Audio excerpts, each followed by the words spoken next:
This is VK3CSJ in Narre Warren South. Please stand by for this morning's WIA broadcast at 9 a.m. on 1825 kHz in the 160 metre amateur radio band.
This national news edition originates from VK1WIA and is rebroadcast throughout Australia and around the world under a common licence published on the WIA website.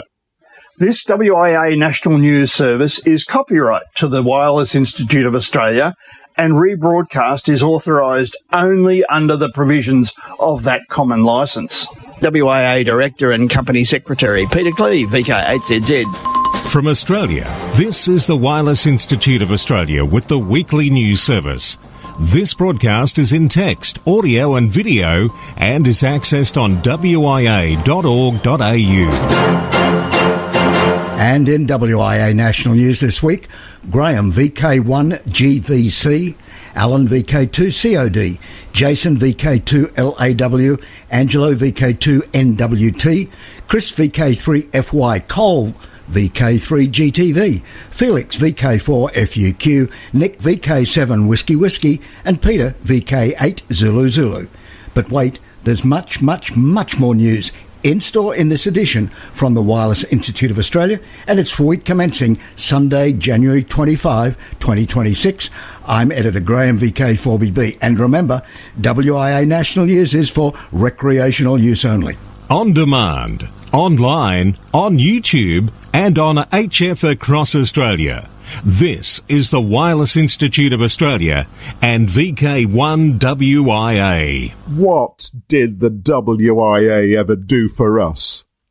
And for amateur radio, I mean, apart from being around since 1910, and apart from being the national peak body for amateur radio, and apart from being the only group recognised internationally, and apart from talking to the regulator so we don't have to, and apart from maintaining the band plan so we don't all transmit on top of each other, and apart from advocating and defending our spectrum whenever someone wants to sell it, and apart from running the QSL Bureau, and apart from running contests and awards, and apart from running a bookshop and publishing helpful information and publishing amateur radio magazine and providing insurance so clubs can actually meet and supporting training and assessors and keeping clubs informed through the national news broadcast and the website, apart from all that, what did the WIA ever do for us?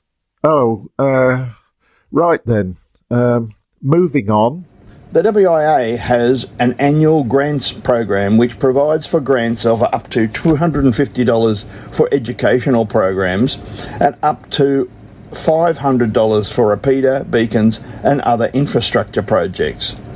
I'm very pleased to announce that the board of the Wireless Institute of Australia, at its meeting this week, approved a number of WIA grant applications totalling $2,250. The clubs have been sent an email confirming the approval of those grants. Applications are now open for grants to be considered in the 2026 allocation. Grant applications need to be submitted on the approved form available from the WIA website. Now, Graham, I think it's important to discuss the WIA Merit Awards. It's a program that identifies and recognises sustained outstanding achievement in the diverse field of amateur radio that furthers the science of radio and/or service to the Wireless Institute. It plays an important role in promoting excellence with nominations made by WIA members and decided by the WIA Board of Directors. Nominations are made using a special form that details the achievements of the individual along with supporting information. Awards are announced at the WIA annual general meeting and, where possible, presented at that gathering of members. Each WIA Merit Award is not necessarily awarded every year. A list of WIA Merit Award recipients and their achievements are published later in Amateur Radio magazine and broadcast on this Sunday morning broadcast. Nominations for WIA awards to be presented at the AGM in May 2026 will close on the 1st of March 2026. The WIA Merit Awards that are available to be awarded by the WIA are detailed in the WIA web pages. I encourage listeners to put pen to paper and nominate individuals for WIA Merit Awards. So this has been Peter Cleed, WIA Director and Company Secretary.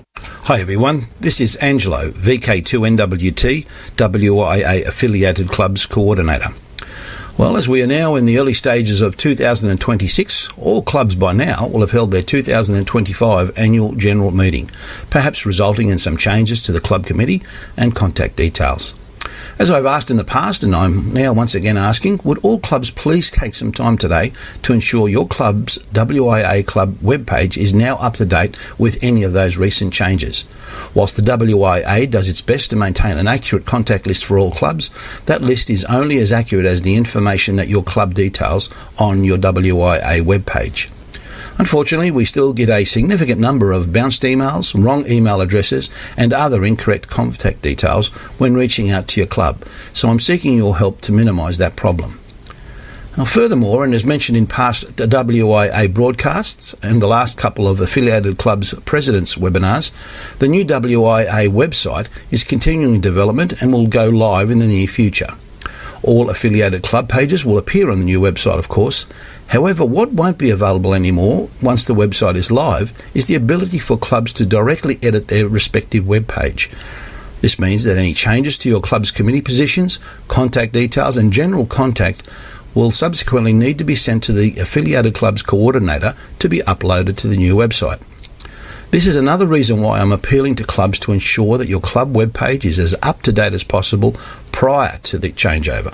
So please just take a few minutes today to check your club's WIA webpage and make sure it's accurate. As always, if you have any questions about this or any other affiliated clubs matters, please don't hesitate to contact me using the following email address: clubs@nationaloffice.wia.org.au. This has been Angelo, VK2NWT for WIA National News. Krista Mitrievich, VK3FY, candidate for the WA Board of Directors 2026 election. I've been a licensed amateur radio operator since 1979. For more than 46 years, amateur radio and the communications industry have been central to my life, both professionally and personally. My career has taken me from hands-on technical roles through to senior leadership positions as a communications consultant, senior technical officer, project manager, business development manager, company director, and a primary producer. That experience has given me a strong appreciation of sound governance, financial responsibility, and importance of planning for the future. Amateur radio is not just a hobby for me, it's a family passion. I'm married with 3 children, all of whom are licensed amateur radio operators and proud members of the Wireless Institute of Australia. I've been a long-time member of the Wireless Institute of Australia and active participant in many amateur radio clubs. I'm currently serving on the WA Board of Directors and will have completed 4 years of service at the 2026 WIA AGM. During this time, I've worked to represent members with integrity, practical experience and a clear understanding of both the technical and human sides of amateur radio. Over the years, I have also served the amateur community as a WA accredited assessor, an AMC assessor, ACMA accredited assessor and ARRL volunteer examiner. These roles have kept me closely connected to grassroots operators, new licensees and experienced amateurs alike, and they have reinforced my belief that the strength of the WIA lies in its members. My amateur radio leadership and service. WA Board of Directors from May 2022 until present, President of the South Pacific Contest Club from 1985 until present, Founder and current trustee of the Oz RepeaterNet WiresX 24160 since 2015. Provided technical communications support for the Tour de Freedom charity bike ride over 5 years, helping raise $1.8 million for Team Challenge in Western Australia. Life Associate member of the Philippine Amateur Radio Association, and I've been members of many clubs over the years, including but not limited to WANSARC, Portland Amateur Radio Club, Northern Corridor Amateur Radio Club, Zamboanga West Amateur Radio Club, South Pacific Contest Club, and Down Under DX's Contest Club. What I believe in: embracing and advancing new technologies within amateur radio, delivering greater value, accountability and transparency to WA members, encouraging broader participation across the entire amateur community, strengthening partnerships between WA members, affiliated clubs and the ACMA, growing and sustaining the WA membership base, introducing amateur radio to the younger generations and the wider community, actively involving young people in competitions, including contesting, which fosters skills, confidence and engagement, ensuring amateur radio remains fun, relevant and accessible for today's operators and for those who will become the future custodians of the hobby. I look forward to again serving the amateur radio community and will be honoured to receive your support. 73, Krista Mitrievich, VK3FY. From here, there and everywhere, you've tuned to the Wireless Institute of Australia's national news service. We are VK1WIA. Now with international news, Jason, VK2LAW. Hello. First up, from Iran, military-grade signal jamming is reportedly being used to cripple the satellite constellation's effectiveness. On January 28 last year, rapid hyperinflation of the Iranian rial, their monetary currency, saw shopkeepers implement a general strike, which soon spiralled into nationwide protests. With demonstrations gaining momentum at the start of 2026, the state implemented a nationwide internet blackout on January 8. The blackout itself has seen Iran's internet traffic plummet. According to internet traffic observation company NetBlocks, Iran has seen a 98% drop in connectivity to the outside world. The shutdown was largely facilitated by Iran's telecommunication infrastructure company, TIC, which controls Iran's international gateways. The company has issued withdrawal messages to global routers, effectively making Iranian IP addresses unreachable from outside the country. It's reported, however, Starlink is being effectively blocked by the government, potentially by military-grade jammers. Around 30% of Starlink's Iranian traffic was disrupted in the early hours of the protests, later rising to over 80%. Philip Shields, VK2 Charlie Papa Romeo, sent us a note this week.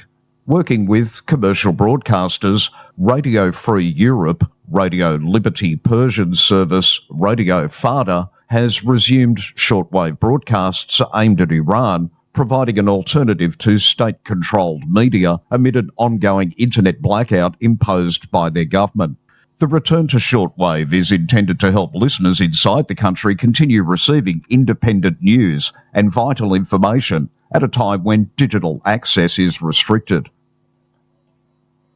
For some operators, Bouvet Island represents the ultimate technical challenge.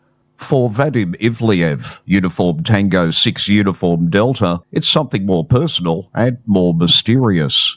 From his home in Kiev, far removed from the ice storms and isolation of Bouvet, Vadim has long been drawn to the island not only for its legendary radio silence, but for the stories it inspires. Years ago, he published a piece of fiction set in the dark, icy waters off the island's coast, an eerie tale that captured readers' imagination and earned a literary award. Unlike anywhere on the mainland where human presence, history and infrastructure are always close at hand, Bouvet exists almost entirely outside the familiar world, untouched and indifferent. Now, as part of the 3 Yankee 0 Kilo D expedition, fiction gives way to first-hand experience. With ice expected on the rigging and a small international team by his side, Vadim heads south carrying both radio gear and a storyteller's curiosity. For him, Bouvet is not just a rare DX entity, it's a place utterly unlike home or any other station on Earth, where isolation strips everything down to essentials and new stories are waiting to be told. One does wonder, however, which is more dangerous, Bouvet or Kiev. A story about radio amateur spies aired on STB, state-owned Belarusian television channel, on January 15. In it, presenter Roman Protasevich claims that a structure for intercepting secret information allegedly operated under the guise of radio amateur communities. Some of the arrested are charged with espionage and treason. The latter carries a punishment up to the death penalty. In the STB story, monitoring of available frequencies is interpreted as pumping out state secrets and an attempt on the President Lukashenko's security. The publications of recordings online is presented as transferring informational sovereignty into foreign hands. However, the connection of the people in the story to foreign intelligence services is not proven in any way. The liquidation of a large network of more than 50 people is announced. It's clarified that 7 people have been arrested, including Hams, Echo Whiskey 1 Alpha Echo Hotel, and Echo Whiskey 1 Alpha Charlie Echo. In the UK, the regulator Ofcom has proposed changes in radio spectrum that would make it Europe's first country to implement the sharing of the same frequencies between 2 different technologies. The proposal looks specifically at the upper portion of the 6 GHz band, where proprietary usage would be given in one portion to Wi-Fi devices such as routers and another to mobile devices such as cell masts. The change would affect indoor and lower power Wi-Fi and any higher power Wi-Fi under the control of an automated frequency control system as protection against interference. Meanwhile, in the US, the 6 GHz band is getting new users. The Federal Communications Commission intends to approve unlicensed operation on 6 GHz by a new category of devices known as GVP devices, which stands for Geo-Fenced Variable Power. The devices are commonly used with short-range hotspots, indoor navigation, automation, and augmented or virtual reality devices. The FCC will grant the devices a higher power than previously permitted for other unlicensed devices and require them to use geofencing systems so that they do not interfere with radio astronomers and fixed microwave links. For WIA National News, in Sydney, I'm Jason, VK2LAW. We are VK1WIA. Now, operational news with VK4FUQ. Felix. Hello there. Now, contest-wise 2026 UK EICC 80-metre contest to trial self-spotting from February 2026. As a trial for the remainder of the 2025-26 season, self-spotting will be allowed in the United Kingdom and Ireland Contest Club's 80-metre contest, beginning with the SSB contest February 4, ending with their CW contest on April 29th. Entrants who self-spot or ask to be spotted must enter in the category Single Operator Connected, which is sometimes called Assisted. The aim of this self-spotting trial is to increase participation in the SSB contests, and at the same time bring SSB contestants more closely in line with CW contestants, who benefit from spots via the reverse beacon network.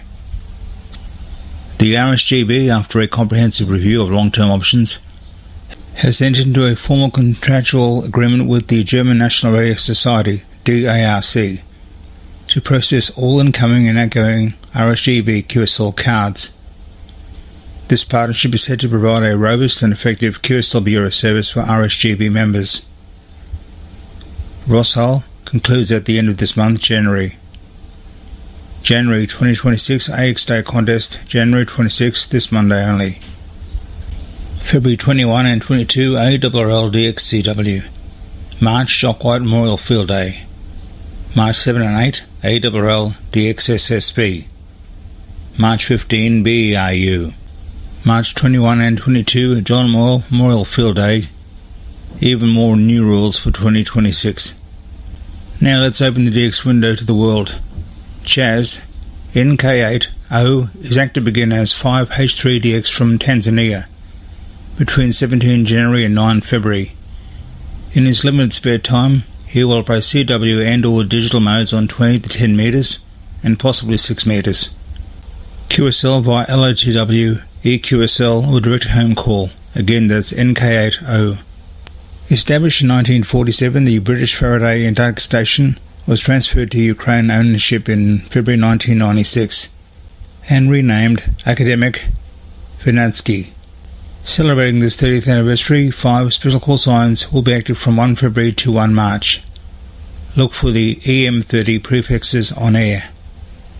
Central African Republic. Operating as TL8 BNW until June on 40, 20, 15 and 10 metres using SSB and digital with a dipole. Namibia. Gunter, once again active as V51WH until 24 March with activity from a farm near Omaoro from 160 to 6 metres, 60 metres included. South Sudan, Z81D until 30 March. Activity from 40 to 6 metres using SSB and digital. QSL via OM3JW LOTW. Mikkel will be active as OX7AKT from Greenland, 10 to 17 February 2026. May be a good time to get Greenland in the log, whilst it is still an entity. For WIA National News, I'm Felix VK4FUQ Inningham. From here, there and everywhere, you tune to the Wireless Institute of Australia's National News Service. We are VK1WIA. Now, Special Interest Group News with Cole, VK3GTV. Hello, first up it's Worldwide Special Interest Groups Astronomy and Wireless Weather. DXLook has released a new VOACAP view that makes professional-grade HF propagation predictions accessible to amateur radio operators for the first time without requiring technical expertise or specialised software. VOACAP, Voice of America Coverage Analysis Program, is the gold standard for HF propagation prediction, originally developed by the US government for international broadcasting. It uses sophisticated ionospheric modelling to predict which frequencies will work between any 2 points on Earth based on solar activity, time of day, and seasonal variations. Until now, using VOACAP required command line tools and configuration files that put it out of reach for most hams. What makes DXLook's approach unique is how VOACAP data is presented, using the same visual language as DXLook's reports view. If you already understand how reports work, you'll understand VOACAP immediately. Same coloured arcs showing propagation paths, same band indicators, same signal quality visualization, zero learning curve.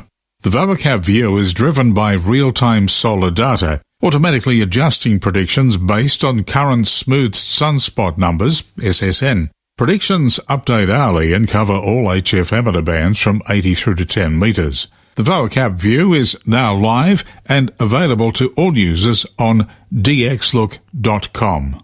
Worldwide Special Interest Group's Final Frontier. The Amateur Radio on the International Space Station, ARIS, program is seeking formal and informal educational institutions and organisations, individually or working together, to host an amateur radio contact with a crew member on board the ISS. ARIS anticipates the contact would be held between July the 1st and December 31st this year. Crew scheduling and ISS orbits will determine the exact contact dates. To maximise these radio contact opportunities, ARIS is looking for organisations that will draw large numbers of participants and integrate the contact into a well-developed education plan. The deadline to submit a proposal is February 27th. Proposal information and more details such as expectations, proposal guidelines and the proposal form can be found at ARIS, that's ARISS.org. Crew 11 had been expected to stay on the International Space Station for roughly 6 months. Instead, the 4 astronauts came home after about 5, following reports that one crew member had fallen ill in orbit. ISS Crew 11's shortened stay may look like a setback, but for mission planners it doubles as a real-world test of contingency systems. Decision-making chains between Houston and other control centres and the ISS crew were put into practice under live conditions, not just in simulations. Such events feed directly into plans for trips beyond low Earth orbit, on a future mission to the Moon's Gateway Station or one day to Mars. Communication delays and limited evacuation options will amplify the stakes of any medical problem. Space agencies will be studying several questions in the wake of Crew 11's return. How quickly can ground teams assess incomplete medical information from orbit? Where is the tipping point between treating in place and cutting a mission short? And finally, what additional training or equipment might reduce the need for early returns? Worldwide Special Interest Groups, Radio Amateur Youngtimers, YOTA, Youngsters on the Air, or may be renamed this week to Youngsters on the Parade Ground. With the details, here's Alan, VK2COD. Thank you. And we turn to another achievement by Australian Army cadets. The Headland Capacity Futures program is an AAC national STEM initiative designed to develop future workforce skills in emerging defence technology, particularly in the field of drone capability and robotics. Key components of the program include technical training, including hands-on experience in 5-inch racing drone platforms from the ground up, precision soldering, and drone flight coding. A bunch of cadets descended on Adelaide earlier in January, ready for a week of innovation, STEM engagement, and competitive racing. 5 cadet instructors, ACS and ADF members of the ADF drone racing team came together for the immersive hands-on learning experience. The focus of the day was the construction of the 5-inch racing drone platform built entirely from the ground up. Cadets jumped straight in, developing practical technical skills and learning precision soldering, a fundamental capability underpinning high-performance drone racing and future workforce development. An outstanding start to the program, setting a strong foundation for innovation, teamwork, and the development of the next generation of drone capability within the Australia Army Cadets. For WIA National News, I am Alan, VK2COD. Thanks, Alan. Worldwide Special Interest Groups, Rescue Radio. A 50-year-old Russian lady who'd converted to Hinduism 5 years ago was at Sagar Island on the 11th of January to take a holy dip. She travelled from a small town in Russia but lost her bag containing her passport, bank cards and a wad of cash in both dollars and rubles. Most of all, she lost her cell phone and with it, her connectivity with assistance. The lady broke down after the loss and was taken to Gangasagar Coastal Police Station. Ham operators positioned there deciphered her language and contacted the Russian embassy. Again, thanks to amateur radio, a happy ending. And as I leave you this week, some repeater news. Alan, VK2MG from the Central Coast Amateur Radio Club outside of Sydney, advises that at the time of submission, all services at VK2RAG Summersby are operational. The Weiss and multimode repeaters on 438.8 MHz and 147.125 MHz are now operating as analog FM or P25 only. The DMR repeater on 438.85 MHz is operating well and provides good DMR coverage. The club's weekly net is on Thursday night at 8 p.m. on the VK2 RAG 2-metre repeater. That's 146.275 MHz with an 81.5 Hz subaudible tone. Now Graham, VK1 GVC, with even more repeater news. On Saturday 17th of January, a team from the Canberra Region Amateur Radio Club changed the frequency split on the Mount Giannini 70cm repeater to negative 7 MHz. This is to get away from the QRM in the 433 MHz lipid band where the repeater received channel had been. As one of Australia's highest amateur radio sites, Mount Giannini has a few challenges of its own. The trip had been planned for 1 week earlier but was cancelled at late notice due to an extreme heat forecast, a total fire ban, and the access road was locked by national parks. On 17th of January, the weather was more like winter, with fog, rain, wind, and the apparent temperature was below zero. So thanks to the hardy souls who stuck it out long enough to complete the frequency change and filter retuning before abandoning the site as the weather further deteriorated around 2 p.m. Reports after the WIA news on Sunday the 18th of January, the day after the frequency change, were very good. The number of callers on 70 centimetres was above average.